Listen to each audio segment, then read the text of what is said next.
Dans ce train se trouve le cauchemar des monteurs, un homme dont le métier sort tout droit d'une série policière. Rémi Madère est détecteur de mensonges.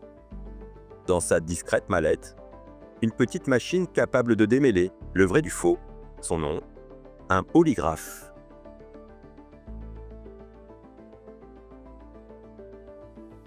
Le polygraphe, en tant que tel, existe depuis 1921. Donc ça fait bientôt 102 ans. Ça a commencé aux États-Unis et au Canada. Donc c'est une approche qui a été validée, étudiée, certifiée par les organismes référents. Le test du détecteur de mensonges est reconnu par la justice américaine ou canadienne. Rémi Madère compte parmi sa clientèle de nombreux couples qui veulent prouver leur fidélité. Pour ces séances, il lui faut obligatoirement une pièce sans fenêtre.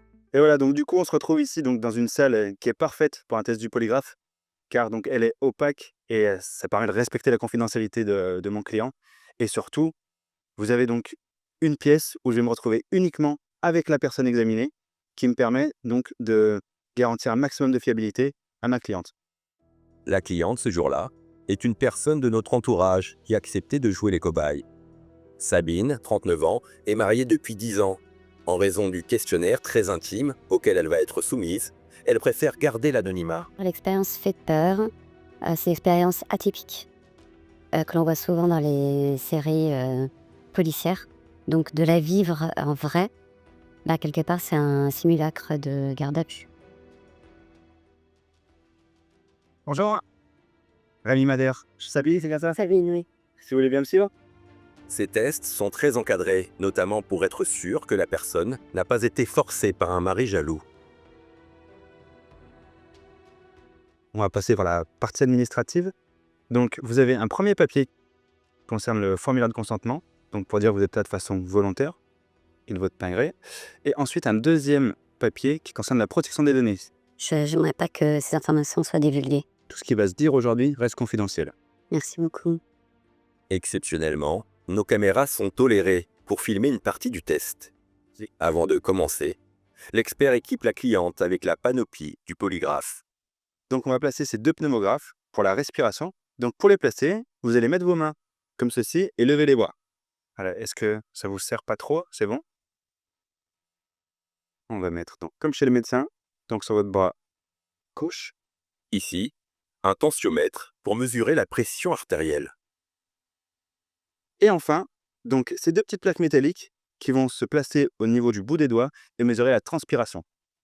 Que là, on parle vraiment de l'aspect scientifique et médical, parce qu'on va mesurer la respiration, la transpiration et la pression artérielle.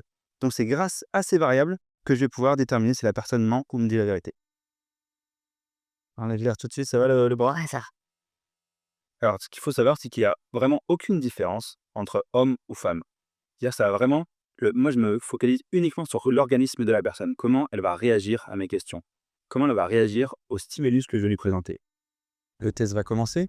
Ne bougez plus. En moyenne, le test dure 2 heures.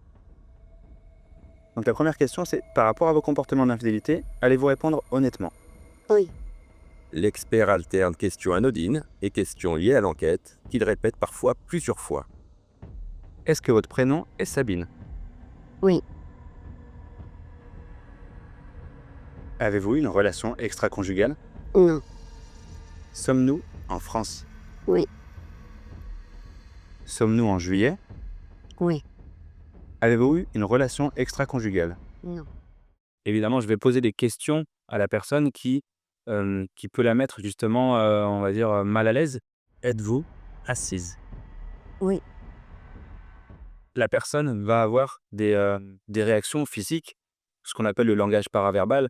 Et donc, je vais analyser ce type de comportement, on va dire à 2%,